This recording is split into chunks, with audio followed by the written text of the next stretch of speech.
제18장.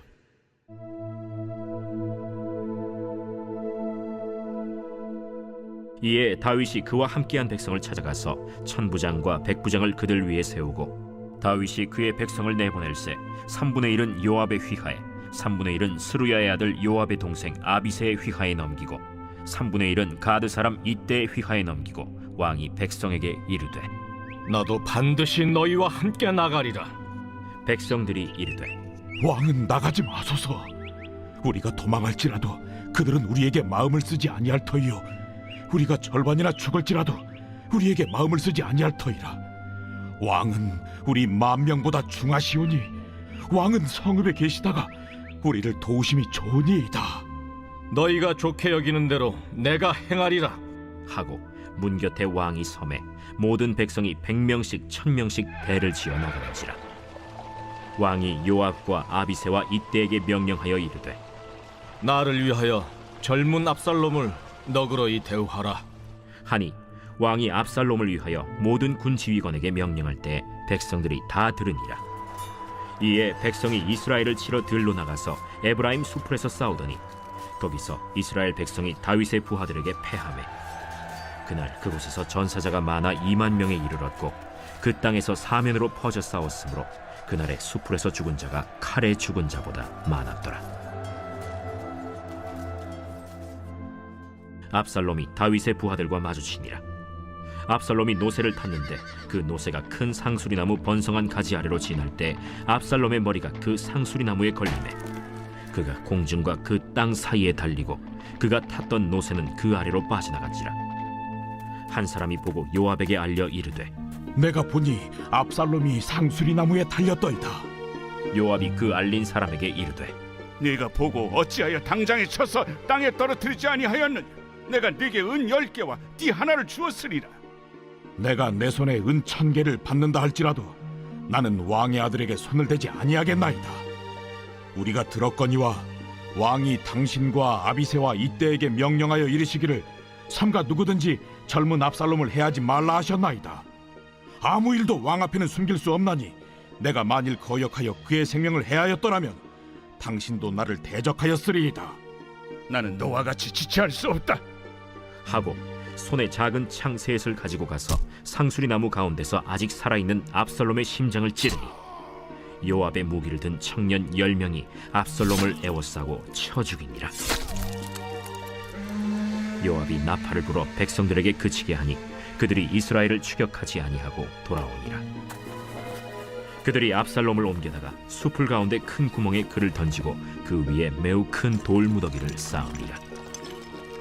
온 이스라엘 무리가 각기 장막으로 도망하니라.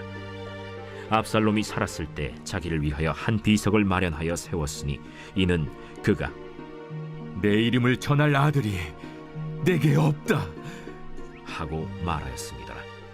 그러므로 자기 이름을 기념하여 그 비석에 이름을 붙였으며 그 비석이 왕의 골짜기에 있고 이제까지 그것을 압살롬의 기념비라 일컫더라. 사독의 아들 아히마아스가 이르되, 청하건대 내가 빨리 왕에게 가서 여호와께서 왕의 원수 갚아주신 소식을 전하게 하소서. 요압이 그에게 이르되, 너는 오늘 소식을 전하는 자가 되지 말고 다른 날에 전할 것이니라. 왕의 아들이 죽었나니 네가 오늘 소식을 전하지 못하리라. 요압이 구스 사람에게 이르되, 네가 가서 본 것을 왕께 아뢰라. 구스 사람이 요압에게 절하고 다름질하여 가니 사독의 아들 아히마아스가 다시 요압에게 이르되, 청하건대 아무쪼록 내가 또한 구스 사람의 뒤를 따라 달려가게 하소서. 내 아들아, 너는 왜 달려가려 하느냐? 이 소식으로 말미암아서는 너는 상을 받지 못하리라.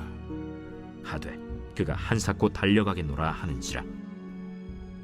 요압이 이르되, 그리하라. 아히마아스가 들길로 다름질하여 구스 사람보다 앞질러 가니라. 때에 다윗이 두 문 사이에 앉아 있더라. 파수꾼이 성문 위층에 올라가서 눈을 들어보니 어떤 사람이 홀로 달려오는지라. 파수꾼이 외쳐 왕께 아뢰매 왕이 이르되, 그가 만일 혼자면 그의 입에 소식이 있으리라. 할 때에 그가 점점 가까이 오니라. 파수꾼이 본즉 한 사람이 또 달려오는지라. 파수꾼이 문지기에게 외쳐 이르되, 보라! 한 사람이 또 혼자 달려온다. 그도 소식을 가져오느니라. 내가 보기에는 앞선 사람의 다름질이 사독의 아들 아히마아스의 다름질과 같은 이이다. 그는 좋은 사람이니 좋은 소식을 가져오느니라. 아히마아스가 외쳐 왕께 아뢰되 평강하옵소서. 왕 앞에서 얼굴을 땅에 대고 절하며 이르되 왕의 하나님 여호와를 찬양하리로소이다. 그의 손을 들어 내 주왕을 대적하는 자들을 넘겨주셨나이다. 젊은 압살롬은 잘 있느냐? 아히마아스가 대답하되 요압이 왕의 종 나를 보낼 때에 크게 소동하는 것을 보았사오나 무슨 일인지 알지 못하였나이다. 물러나 거기 서 있으라. 하매 물러나서 서 있더라. 구스 사람이 이르러 말하되 내 주 왕께 아랠 소식이 있나이다. 여호와께서 오늘 왕을 대적하던 모든 원수를 갚으셨나이다. 젊은 압살롬은 잘 있느냐? 내 주 왕의 원수와 일어나서 왕을 대적하는 자들은 다 그 청년과 같이 되기를 원하나이다. 왕의 마음이 심히 아파 문 위층으로 올라가서 우니라. 그가 올라갈 때에 말하기를 내 아들 압살롬아, 내 아들 압살롬아, 차라리 내가 너를 대신하여 죽었다면 압살롬 내 아들아, 내 아들 압살롬아, 내 아들아 하였더라.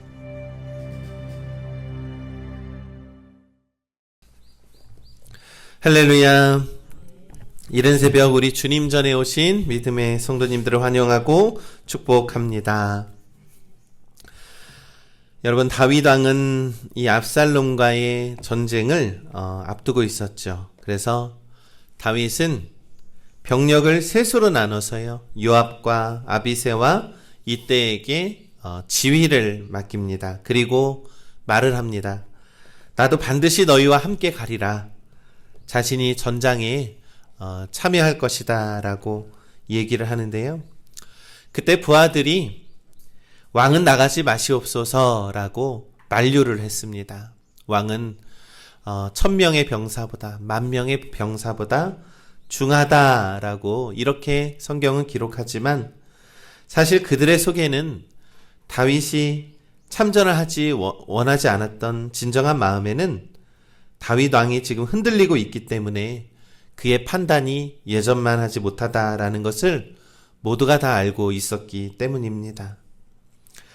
사무엘하 18장 5절의 지휘관들에게 다윗 왕이 이렇게 부탁을 합니다. 나를 위하여 젊은 압살롬을 너그러이 대우하라 라고 이렇게 명령을 했습니다. 여러분, 그들에게 있어서, 부하들에게 있어서 이러한 명령은 또다시 분란의 씨앗을 남기려고 하는 불안 요소로 여겨졌다라는 것이죠. 압살롬은 너무나도 정말로 파렴치한 그러한 일들을 저질렀고 하나님 앞에서도 감히 용서받지 못할 그러한 일들을 저질렀습니다. 전쟁은 너무나도 치열했습니다. 그래서 전사자가 2만 명이나 이르렀다고 성경은 기록합니다. 그런데 전쟁 경험이 많았던 이 다윗의 군사들이 이 압살롬의 군대를 이기고 있었습니다.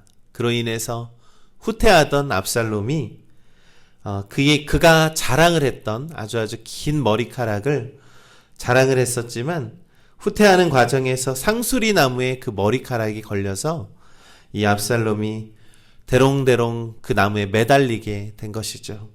그러니까 손과 발을 쓸 수 없었던 그러한 상황 속에서 한 병사가 요압 장군에게 그 사실을 알립니다. 요압 장군은 이 다윗의 명령과는 반대로요, 지체 없이 상수리 나무로 찾아가서 매달려 있던 압살롬을 죽입니다. 성경은 이렇게 기록하죠. 나는 너와 같이 지체할 수 없다 하고 손에 작은 창셋을 가지고 가서 상수리 나무 가운데에 아직 살아있는 압살롬의 심장을 찌르니라. 이 요압은요, 이 다윗 왕이 아직도 자신의 아들이라고 그렇게 귀하게 여기는 그런 압살롬을 지체 없이 죽입니다. 그리고 주변에 있었던 무기를 든 청년 10명은 이 압살롬을 에워싸고 무자비하게 죽이게 된다는 것이죠. 이 압살롬을 잔인하게 죽이고 사람들은 이 압살롬을요, 이 숲을 가운데 큰 구멍에 던지고 매우 큰 돌무더기를 쌓은 후에 이 각자의 장막으로 도망을 쳤다라고 성경은 기록합니다. 여러분, 압살롬 한 명 때문에 그날에만 2만 명에 이르는 백성들이 목숨을 잃었다라고 성경은 기록합니다. 여러분, 요압이 한 행동은 사실 옳은 행동이죠. 왜냐하면 누구라도 그래야 했을 것입니다. 만약에 죽이지 않았다면 또한 압살롬은 반역을 했을 것이고 또 전쟁을 낳고 또 전쟁을 낳고 죽음이 계속 그들 가운데 있었을 것입니다. 그러나 우리 믿음의 성도 여러분, 우리는 하나님을 믿고 의지하는 거룩한 나라에서 이 불신앙과 죄로 인해서 수많은 사람들이 죽임을 당하고 죄가 또 죄를 낳고 죄가 또 죄를 낳는 그 악순환의 고리가 계속 이어지게 된다라는 것을 우리는 깨닫게 됩니다. 여러분, 믿음을 저버리고 어긋난 사람들, 그들은 하나님께서 반드시 심판하신다라는 사실을 우리가 기억해야 합니다. 여러분, 우리에게도 죄를 짓는 순간들이 참 많이 있습니다. 그 죄는요, 또 다른 죄를 낳고 또 다른 죄를 낳고 악순환의 고리로 늘 우리를 반복하게 실수하게 그렇게 만들어 버립니다. 그러니 우리는 온전히 하나님 앞에서 죄의 문제를 해결함 받아야 한다라는 것입니다. 우리 믿음의 성도 여러분, 나의 죄로 인해서 많은 죄의 고리가 우리의 가정 가운데, 우리의 가문 가운데 나타나게 될지 모릅니다. 그러니 하나님의 말씀에 순종하며 죄로부터 꼭 해결함 받으시는 우리 믿음의 성도님들 되시기를 간절히 소망합니다. 또한 상수리 나무에 머리카락이 걸려 심장을 찔린 이 압살롬과 같이 되지 않아야 합니다. 여러분, 그의 마음도 조금은 이해가 갑니다. 이 하나님이 왕으로 세운 그러한 다윗 왕이지만 아버지로서는 이 자신의 그러한 잘못을, 자식들의 잘못을 두둔하고 훈육을 하지 않았으니 얼마나 그의 입장에서는 분하고 억울했겠습니까? 하지만 그는 그러한 불합리한 상황 속에서 하나님께 그 판단을 맡기지 않고 자기가 복수의 칼을 들었다라는 것이죠. 그것은 압살롬의 교만과 탐욕의 결과였다라는 것입니다. 이 오랜 시간 반역을 준비했고요. 그는 결국 성공했다라고 생각을 하지만 결국 자신의 그렇게 자랑을 했던 머리카락이 나무에 걸려 죽게 되었다라는 그러한 운명을 맞이하게 됩니다. 이 얼마나 비극적인 운명입니까? 여러분, 이것을 무엇을 의미할까요? 여러분, 이 머리카락은 사실 하나님이 주신 우리의 신체의 일부죠. 신체의 일부는 하나님께서 주신 것입니다. 결국 그의 근본을 붙잡아서 벌을 주신 하나님의 심판이라는 것을 우리가 기억해야 합니다. 우리 믿음의 성도 여러분, 이 압살롬의 반역을요, 우리는 꼭 기억해야 합니다. 왜냐하면 하나님께서 일그러진 세상을 공의와 평화와 기쁨으로 바로 잡아 주시기를 우리가 간절히 기도해야 합니다. 여러분, 우리의 삶은 너무나도 영적으로 무너져 있는 그러한 세상을 살아가죠. 아버지가 아버지답지 않고 아들이 아들답지 않습니다. 그리고 또한 왕이 왕답지 않고 신하가 신하답지 않은 그러한 세상을 살아가고 있습니다. 군인이 군인답지 않고 저마다 각자의 모습이 백성들이 백성답지 않은 그러한 삶을 살아가고 있는 데에 우리가 무엇을 믿음으로 여기고 살아야 하겠습니까? 온전히 하나님의 말씀을 붙잡고 하나님의 말씀이 없이는 우리는 정말로 살아갈 수 없는 그러한 존재들이라는 것을 우리는 기억해야 합니다. 여러분, 다윗의 군대는 이 반역자인 압살롬의 군대와의 전쟁에서 대승을 거두었습니다. 그런데 이 모든 것들은 하나님께서 압살롬을 심판하시고 하나님께서 다시금 바로 회복시켜 주시는 그러한 과정임을 우리는 믿습니다.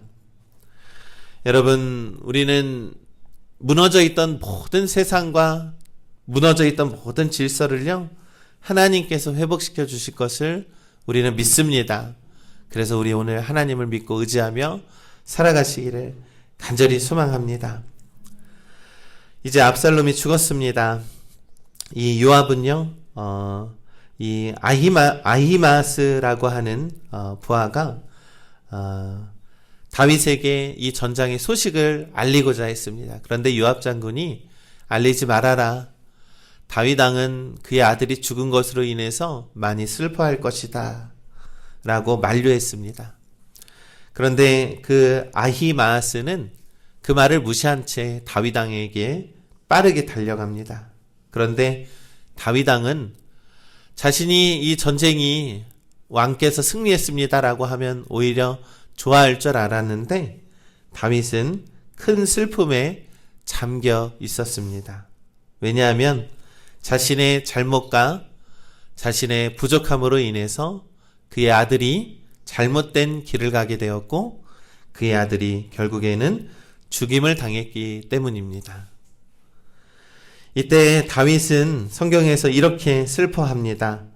너 대신에 차라리 내가 죽을 것을 압살롬아 내 아들아 내 아들아 라고 하면서 탄식하고 슬퍼했습니다. 다윗은 비록 자신의 목숨을 노린 반역자이나 도저히 용서할 수 없는 왕의 원수였던 압살롬이었지만 그를 위해 자신이 대신 죽어야 했다라고 하면서 마음 아파했다라는 것이죠. 여러분, 이 모습은 그가 아버지였기 때문입니다. 여러분, 아버지의 마음은 늘 이와 같지요. 자식의 부족함과 자식의 연약함도 자신의 탓이라고 여기고 마음 아파합니다.